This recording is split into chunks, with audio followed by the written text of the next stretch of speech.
recordando la celebración de Yom Kippur, además de que también, ¿verdad?, estuvimos en el Día de las Trompetas y está por venir la fiesta de los tabernáculos, las fiestas de otoño con las que se cierra el año, ¿verdad?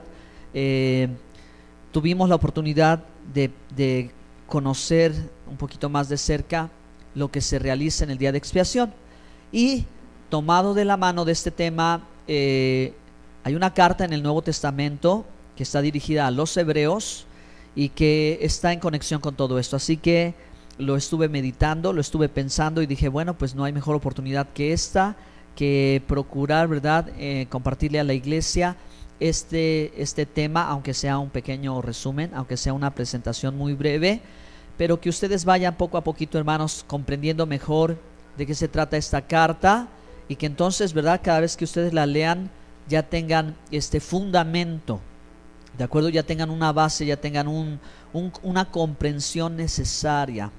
La Biblia, aunque es el libro más publicado y aunque es el libro más leído, también resulta ser el libro poco comprendido. ¿Por qué? Porque se requiere de enseñanza, ¿sí? Quien quiere leer la Biblia, a usted le ha pasado y a mí me pasó, cuando empiezas a abrir la Biblia y quieres comenzar a leer ahí algunas cuestiones que no las comprendes porque las desconoces y necesitas que alguien te enseñe. Pero cuando eres enseñado en la palabra, quiere decir eres docto en las escrituras, quiere decir conoces la palabra de Dios. Entonces tú vas leyendo y vas entendiendo, vas tejiendo la enseñanza, vas relacionando una cosa con otra. Dentro de la palabra de Dios no hay asunto que no se relacione uno con otro. Así que para Dios y para nosotros, ¿verdad?, el que la iglesia aprenda la Biblia es fundamental, ¿de acuerdo? Creo que es una de las cosas que más se necesita, porque como Pedro lo decía, necesitamos la leche espiritual no adulterada. ¿Qué significa o qué representa? El conocimiento de la palabra de Dios. Representa, hermanos, el texto de la Biblia, y es necesario ser muy insistente en ese asunto, que todos ustedes sepan que Dios quiere que usted conozca bien la Biblia, porque, hermanos, cuando no hay un conocimiento apropiado, cuando no hay un conocimiento certero y veraz de la Escritura, entonces, hermanos, acontece lo que ha acontecido ahora, ¿no? Lo que ha acontecido de una forma muy general, que existen diferentes grupos o diferentes denominaciones o diferentes religiones, de que cada uno ha tomado a su modo o ha tomado a su manera la escritura, pero que finalmente, querido hermano, cuando tú tomas la palabra y la escudriñas y lees y estudias, y en cierta manera te vuelves capaz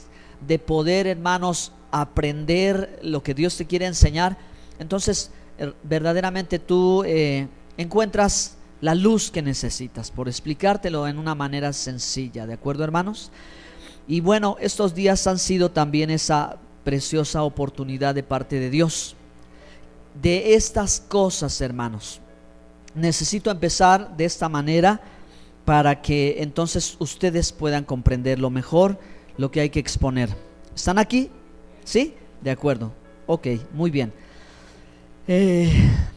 Dios ha querido, y lo ha dicho en muchas maneras y en muchas formas, que cada uno de nosotros vayamos aprendiendo mejor y más la palabra, comenzando desde los líderes, comenzando desde todos los ministros en las diferentes oficios, o los diferentes nombres o los diferentes cargos que tengan, pero que todos ellos expositores de la palabra de Dios.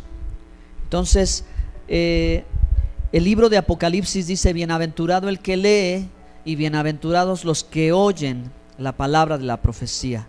Son dos personas, uno es los que leen y otros son los que escuchan la palabra, ¿de acuerdo? Entonces los que leen requieren también tener la capacidad de reconocer que se han equivocado, ¿sí? Por eso Dios en las 7 iglesias de Apocalipsis exhorta al liderazgo de la iglesia a reconocer cuando no ha tomado el rumbo correcto, cuando no está dirigiendo, cuando no está hablando conforme a la Escritura. Ese es el asunto. Ese es el asunto por el que, hermanos, muchas veces la falta de sinceridad, sumada a la falta de estudio, sumada a adaptarse al mundo y adecuarse no a la verdad, sino a los sentimientos y a los deseos de los demás, y etcétera, que no ha salido la verdad como debe salir. No ha salido la verdad como debe de salir. Entonces, tarea de todos, no es tarea del pastor, no tarea del predicador, sino es tarea de todos, buscar que la verdad salga, ¿verdad? Y sale de la palabra como debe de salir. ¿De acuerdo? Muy bien, entonces ahora sí vamos a comenzar. El título de este mensaje está, encabezado por esto: Cartas al pueblo de Israel. Nosotros sabemos, hermanos, que el Señor Jesucristo, descendiente de la tribu de Judá y reconocido, identificado entre su pueblo, de oficio, como lo llamaban, rabí o maestro, hace a sus discípulos 12 judíos, ¿verdad? Los toma y los instruye, ¿verdad? Y luego los comisiona para predicar el evangelio, y comienza en Jerusalén. En Jerusalén los habitantes son del pueblo de Israel, aunque tributarios, no tanto como una nación, pero tributarios, todos ellos vienen cantidades grandes además de los 12, los discípulos más cercanos al Señor, están los 70, y luego están 120, y luego la cuenta continúa. En la Tierra Santa, una cantidad enorme de israelíes o de judíos, por llamarlos en una manera muy genérica, que están formando la iglesia de Jesucristo, la Keilah del Mesías, la congregación del Mesías, la asamblea del Mesías, ¿de acuerdo? Ellos son en los que en la edad del Mesías, en sus 30 años, 31 años, 32 años aproximadamente, le están siguiendo, y a más de ellos no hay todavía una persona no procedente del pueblo de Israel que haya escuchado el mensaje del evangelio. Pero cuando el Señor Jesucristo, una vez que ha entregado su vida en expiación y ha resucitado al tercer día, hay que decir amén, ha resucitado, comisiona a sus 12 discípulos, que son en cierta manera 12 representantes de las tribus de Israel, que tienen también en parte la tarea de cumplir la profecía dada desde la antigüedad, que Dios restauraría a sus 12 tribus perdidas o esparcidas. Recuerden la historia de la Biblia. Por esto tenemos toda esta enseñanza desde el Antiguo Testamento, la promesa y la profecía dada y la expectativa del pueblo de Israel de llegar el Mesías, el Salvador de su pueblo, quien salvaría a su pueblo y salvaría a todo el mundo entero. Amén. Entonces él está comisionando a sus discípulos para que lleven el mensaje en Jerusalén, en Judea, en Samaria, y Samaria ya representa el límite de la tierra de Israel con los primeros parientes de ellos. No necesariamente eran completamente extraños, ¿verdad?, a Israel y a la fe de Israel, pues algunos de ellos todavía creían en el Dios de Abraham, de Isaac y de Jacob. Se habían quedado en el camino históricamente hablando por mucho tiempo atrás, pero había una cierta noción y una expectativa, y entonces el evangelio se empieza a predicar en Jerusalén, en Judea, en Samaria, y después, hermanos, el evangelio llevado por el apóstol Pablo y por el resto de los apóstoles y el resto de los discípulos se empieza a predicar en todo el Mediterráneo. Así que hay muchas ciudades importantes que pertenecen al Imperio Romano, donde hay primeramente comunidades que están formadas por judíos, de tal modo que cuando Pablo escribe Romanos 1, él dice, ¿verdad?, el evangelio es el poder de Dios para salvación primeramente al judío. Entonces, hermanos, como el mismo Señor Jesucristo en Jerusalén y en Nazaret y en diferentes lugares llegaba a la sinagoga en el Shabbat y él empezaba, ¿verdad?, a leer la escritura y a hablar la palabra, ellos se sorprendían de los milagros y de la confirmación de las promesas. Así los apóstoles, cuando comenzaron a salir de Jerusalén y empezaron a llegar a los alrededores, a Judea, llegaban a las sinagogas y afuera de Israel, porque había, hermanos, unas comunidades hermosas y con mucha antigüedad de siglos que habían formado sinagogas, en aquellos lugares. En Roma, por ejemplo, había una comunidad muy importante de judíos también, y en Corinto y en varios lados había comunidades donde el apóstol Pablo, ¿verdad?, con su antecedente, por decirlo de alguna manera, con el conocimiento que tenían, como quien él mismo se presenta, que él es israelita de la tribu de Benjamín, fariseo de fariseos, ¿verdad?, instruido en la ley, en las costumbres de los padres, de las cuales dice: yo no he hecho nada en contra de estas cosas, porque estoy predicando al Mesías, a la esperanza de nuestros padres. Amén. Él entra a esas sinagogas en el exterior y empieza, ¿verdad?, como allí se realizaba, a leer los profetas, a leer la Torá, y entonces a exponer. Y una vez que el mismo apóstol Pablo expone la escritura de lo que decía del Mesías, les dice: Yeshua es el Mesías que allá en Jerusalén murió para el perdón de los pecados. Y entonces, ¿verdad?, sucedía lo que tenía que suceder, que el propio Señor había dicho: os expulsarán de las sinagogas. ¿Por qué? Porque Dios había establecido, hermanos, que en parte el corazón del liderazgo al que se le llama los judíos, porque hace referencia al liderazgo del sacerdocio, le rechazaría. Entonces, sabiendo esto, el Señor dice: los van a rechazar, no los van a querer, porque a mí me rechazaron. Y no todos, porque sabemos, hermanos, que hubo de la secta de los fariseos, y sabemos que hubo entre los sacerdotes y los rabinos quienes le siguieron, ¿de acuerdo? Pero ahí, hermanos, el principal liderazgo, o la parte gruesa o grande de los líderes de Israel, rechazaron la resurrección, rechazaron al propio Mesías, porque no lo vieron, sus ojos estuvieron cegados. Y ahora, hermano, en las comunidades afuera de Israel, con los apóstoles predicando, también, ¿verdad?, comienza el rechazo, y las comunidades se dividían.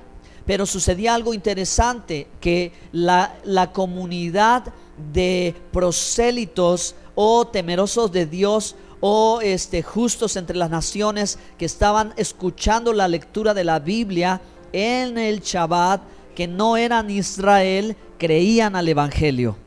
Espero que no vaya muy rápido, pero si no, entonces usted tiene que alcanzarme, ¿ok? Ellos creían, de los que estaban allí, creían en el mensaje del Evangelio, porque los hacía, ¿verdad?, por medio del Mesías, injerto en el pueblo, los añadía al pueblo de lo que no habían logrado alcanzar por medio del procedimiento de la tradición oral, o el medio de los dispuesto de los rabinos. Ellos no alcanzaban a hacerlo. Eran segunda o tercera clase, y por más que querían agradar a Dios, no lo podían hacer. Pero cuando viene el Mesías, ¿verdad?, dice lo siguiente: Efesios 2:14. Efesios 2:14 dice la Biblia, y esto es lo que dice el apóstol Pablo: porque Él es nuestra paz, que de ambos pueblos hizo uno, derribando la pared intermedia de separación. ¿Ya lo encontraron? Amén. Bien, esto es lo que el apóstol Pablo dice. Este es el mensaje con el que se introduce en la sinagoga, porque el evangelio va predicado primero al judío y luego al griego o al gentil. Entonces escoge la prioridad, y en sus viajes misioneros él va llegando a cada sinagoga, abriendo la escritura y diciendo: de ambos pueblos hizo uno solo, del cual en todo el contexto de la Biblia siempre se ha llamado Israel. Jesús dijo en Juan 8: tengo unas ovejas que no están en este redil, que son de este redil, y tengo que ir por ellas. Ellas tienen que venir a este redil. Por lo cual, hermanos, es lógico saber que ningún judío se volverá al gentilicio, o sea, se hará gentil, y lo mismo sucede: ningún gentil tendría necesidad de tomar el judaísmo, las reglas rabínicas y algunas cosas para ser salvo. La salvación viene para los dos pueblos por la gracia del Señor. Amén. Eso está claro para los apóstoles. Hechos capítulo 15, Pedro dice: nosotros los judíos como los no judíos, todos somos salvos por la gracia del Señor. Amén. Entonces el mensaje es predicado allí, hermanos. El mensaje es anunciado allí, y es comprensible ahora, ¿verdad?, que de ambos pueblos, es decir, estos ambos pueblos son los no judíos y el pueblo de Israel, ¿ok?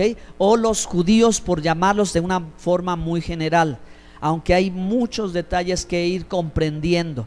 Pero es innegable, queridos hermanos, que Dios tiene un plan maravilloso para todos. Y en ese plan maravilloso ha incluido al judío y al no judío. Y es más, debe de ser dicho primero al judío y después al gentil, porque el evangelio fue primero predicado en la propia casa, en su propia casa, ¿de acuerdo? Y después, por el endurecimiento que Dios lo tuvo en parte, nos llegó el evangelio. Gracias a Dios por eso.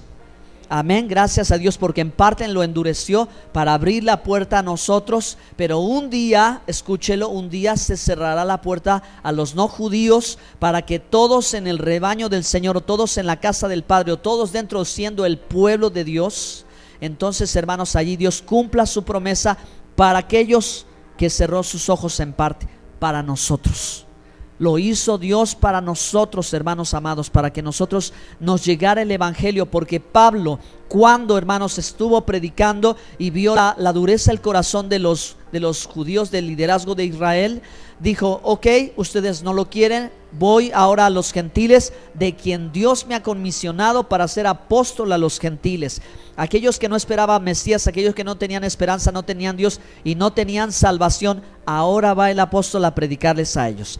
Pero fíjense qué interesante es, hermanos, que el Nuevo Testamento tiene, hermanos, cartas elaboradas por diferentes personas a los no judíos, porque hay que explicar el mensaje del evangelio con lo que puede comprender alguien que no conoce de la Biblia, como cartas escritas para los de Israel, aquellos que ya crecieron conociendo todos los asuntos del templo, y conociendo los asuntos de la adoración, y conociendo los asuntos de la escritura, de la ley mosaica.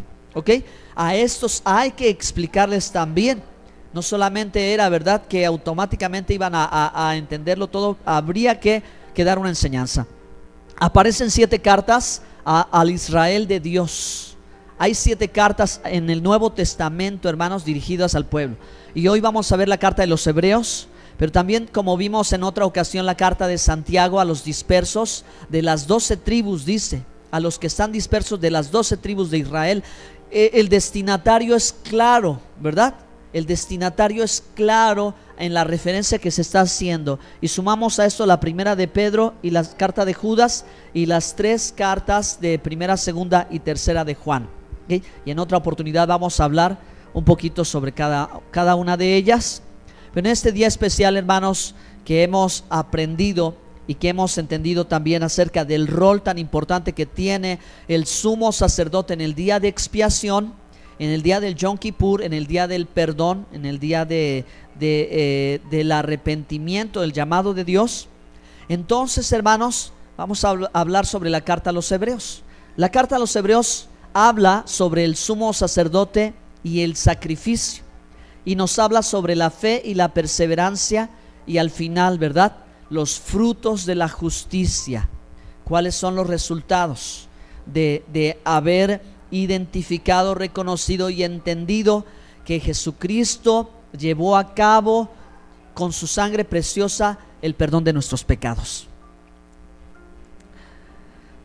Hay 2 cosas que pienso en esto. Una, que en medio de nuestro desconocimiento de todo lo que implica, que ya nos desconocemos tanto, ¿no?, pero que ya entendemos un poquito más, pero en medio de todo eso, segundo, sí entendemos que Él nos perdonó. Amén. Sí sabemos, estamos seguros, y nuestra fe no es vanidad, porque Él resucitó, y sabemos que hemos sido perdonados con su sangre preciosa. Amén.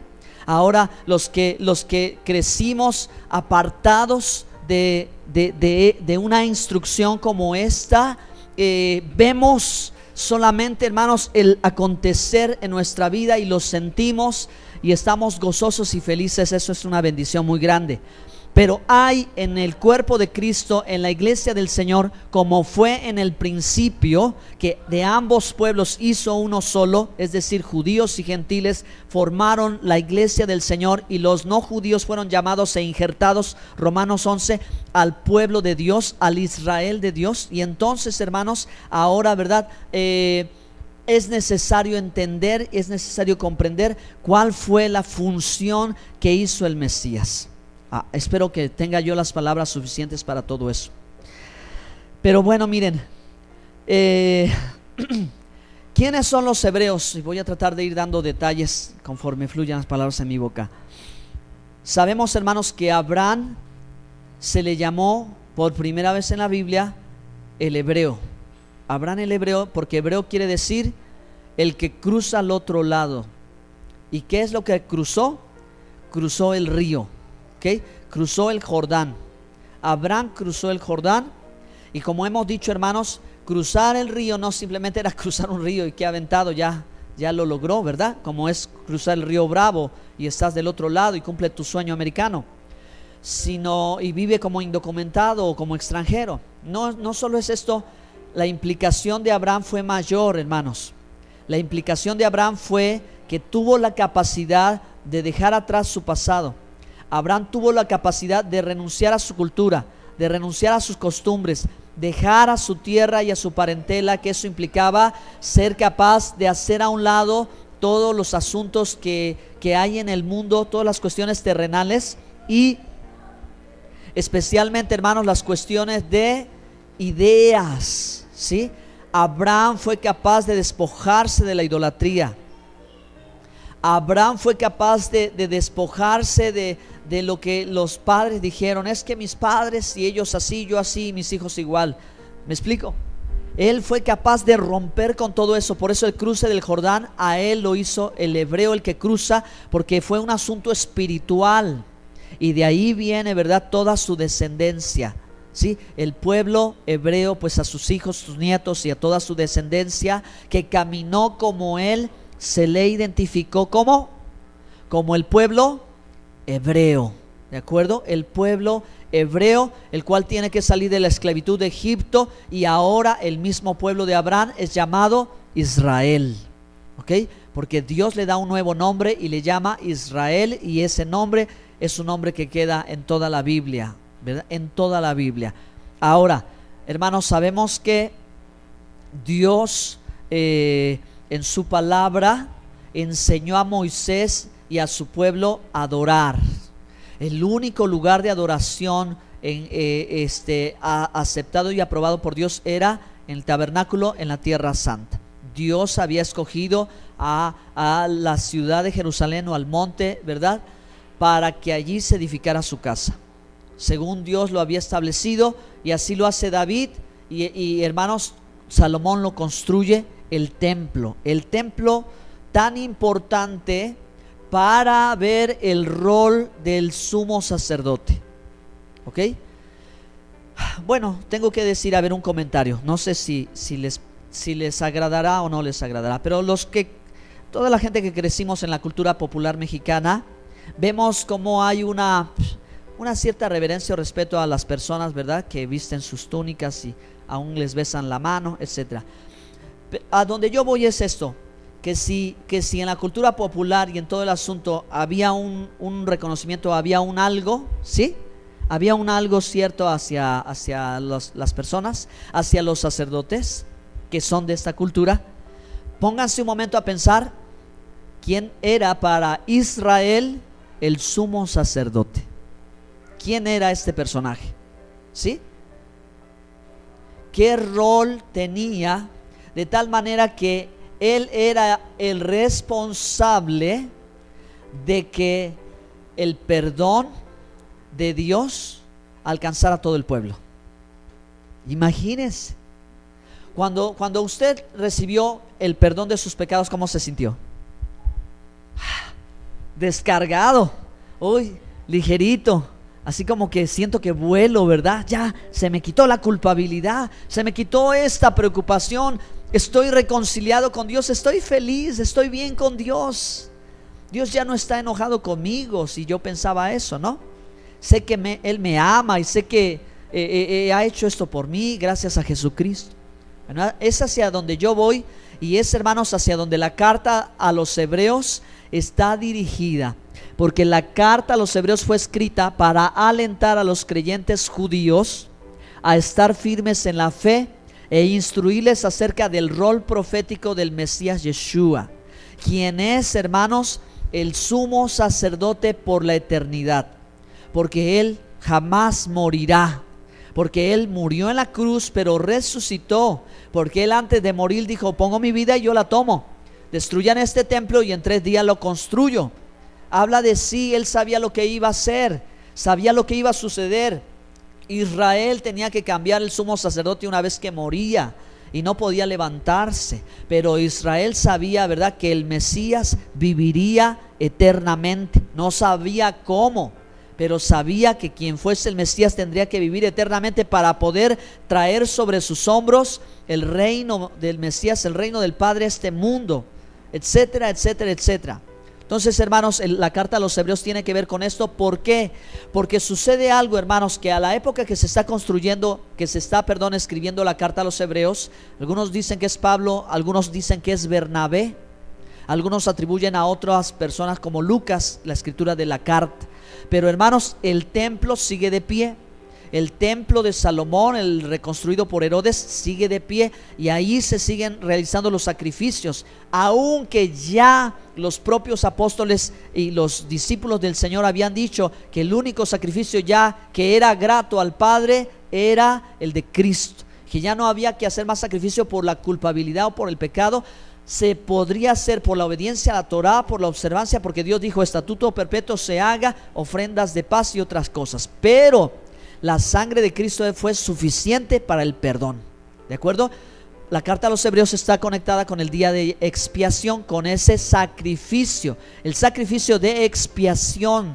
Por eso la carta va a hablar de la supremacía, ¿verdad?, de lo superior que es el Mesías en relación a los sacrificios que se hacían simplemente de los animales, que hacían que el pueblo tuviera el perdón por 1 año y tapaban el pecado, pero no lo borraban, porque la sangre de Cristo es la que quita el pecado, la que borra el pecado, la que limpia el pecado. Por eso el poder de resurrección y el poder de Dios ha fluido para hacer nuevas criaturas en Cristo Jesús, a los que por medio de Jesucristo se acercan al Padre. Amén. Algo ha sucedido poderoso, espiritual en nosotros. A diferencia del sacrificio que se ofrecía y que dice la Escritura que no tenía este poder de regeneración, pero este poder vino a través de nosotros, y el Espíritu de santidad vino por medio de Jesucristo. Amén.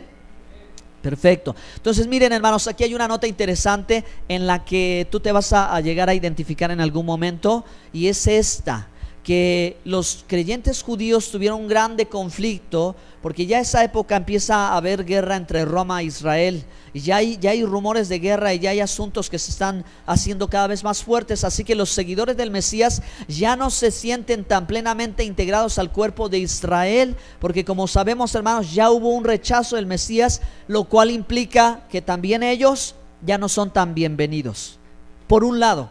Y por el otro lado sucede que tampoco están tomados de la mano de Roma, porque Roma también, hermanos, está generando ese conflicto y persiguiendo a todo lo que parezca Israel, a todo lo que parezca judío, todo lo que parezca rechazado. Y aunque ellos seguían al Mesías, hermanos, los gentiles seguidores del Mesías también fueron rechazados por haber tenido alguna clase de vínculo, alguna clase de conexión con el pueblo de Israel. ¿Se dan cuenta, hermanos? Estas circunstancias son las que hacen una brecha tan grande entre los dos pueblos, que no fue propósito ni plan ni intención del Señor. Fue una circunstancia que vino al mundo y que después se haría una brecha tan grande, pero tan grande, de tal manera que hoy decimos: ¿qué hacemos con estos judíos que se convierten a Jesús? Cuando en el tiempo de Jesús decían: ¿qué hacemos con estos gentiles que se convierten al Mesías? Era una situación contraria. Pero bueno, miren, estos seguidores del Mesías quedaron en un punto de que ni estoy bien con Roma, ni estoy bien con Israel.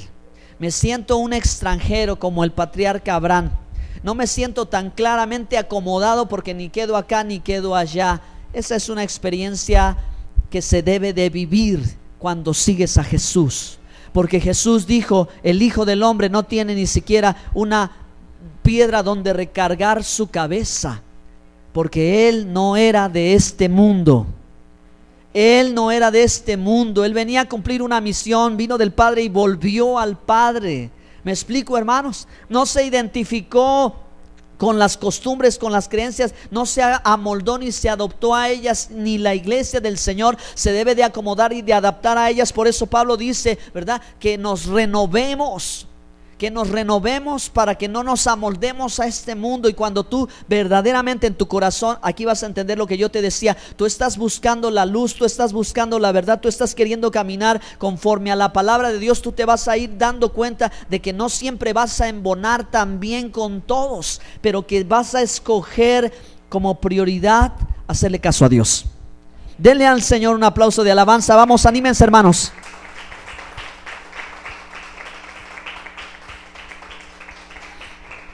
Muy bien, entonces una vez entendido esto, hermano, una vez entendido cuál es el antecedente de la carta de los Hebreos, lo demás va a ser un poquito más sencillo.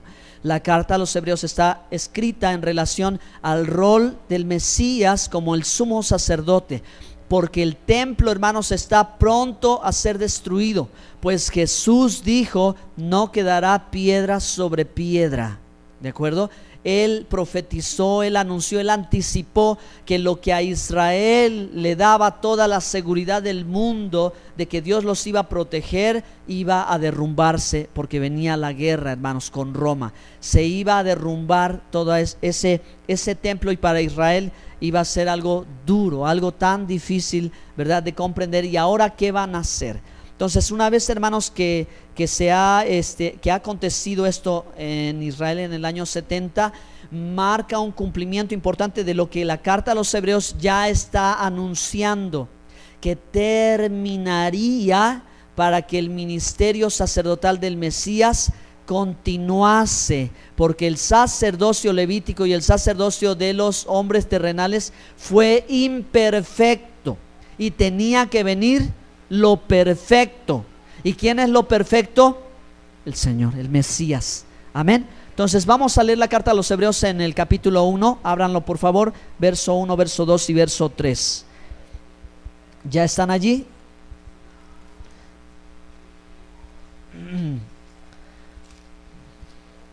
¿Todavía no? Amén. Dice Hebreos 1: Dios, habiendo hablado muchas veces y de muchas maneras en otro tiempo a los padres por los profetas, en estos postreros días nos ha hablado por el Hijo, a quien constituyó heredero de todo y por quien asimismo hizo el universo, el cual, habla del Mesías Yeshua, siendo el resplandor de su gloria, esto es lo que dice Pablo en Colosenses, y la imagen misma de su sustancia, y quien sustenta todas las cosas con la palabra de su poder, habiendo efectuado la purificación. ¿Quién hizo la purificación? El Mesías. Estos versos hablan de él, habiendo efectuado la purificación de nuestros pecados. ¿Cómo lo hizo, hermanos? Según el procedimiento del día de expiación, con su sangre preciosa en el lugar santísimo.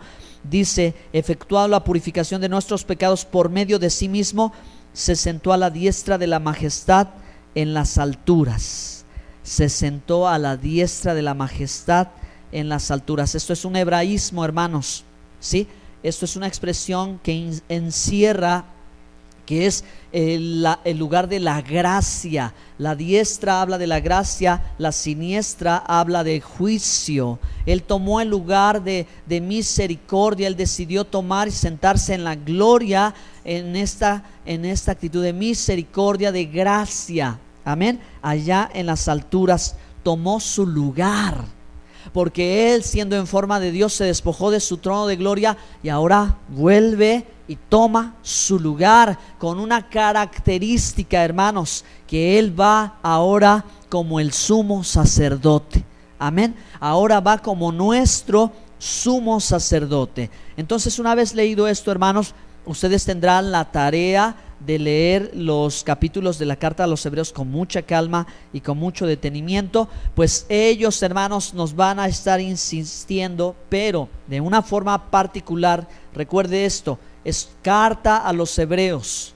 Quiere decir, hermanos, que el escritor tenía de la iglesia o del cuerpo o de la comunidad a la que iba dirigida, iba especialmente a aquellos que eran de origen judío, ¿ok?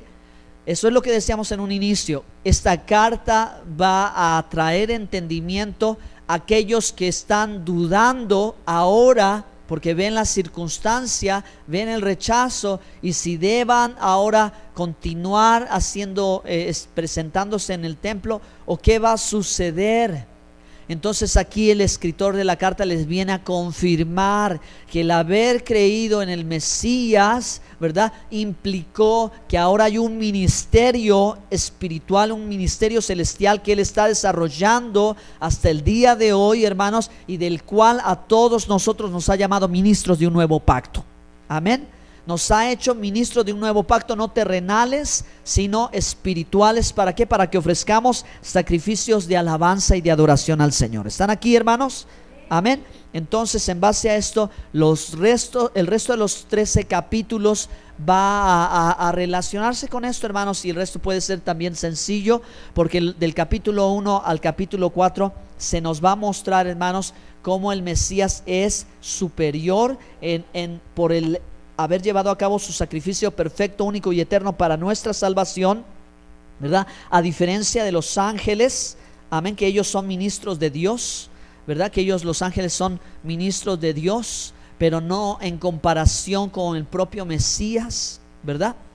Que dice fue hecho, pero más bien no es que se haya sido creado, hermanos, sino que Pablo ya lo dijo anteriormente en Filipenses 2, que él vino a este mundo como la mínima expresión, porque si viene más en gloria, hermanos, no lo soporta el mundo, no lo puede, su gloria no se puede contener.